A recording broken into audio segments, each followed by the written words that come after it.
আসসালামু আলাইকুম বন্ধুরা। এই যে সকালের খাবার কি মাংস ভাজা, আলু ভাজা, মরিচ ভাজা।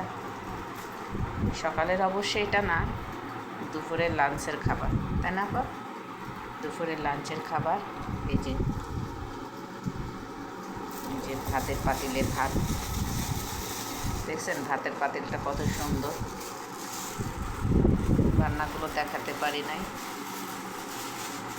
তো এই যে মাংস ভাজা, আলু ভাজা, আমার মনে হয় দুনিয়ার সবাই পছন্দ করে মাংস ভাজা, আলু ভাজা এগুলো। তো আমার মতন সবাই খেয়ে দেখবেন, সেই স্বাদের খাবার। ভাত আছে পাতিলে। সবাই ভালো থাকবেন, সুস্থ থাকবেন, আল্লাহ হাফেজ। আর আমার এই খাবারটা কেমন লাগলো আপনাদের কাছে কমেন্টে জানাবেন।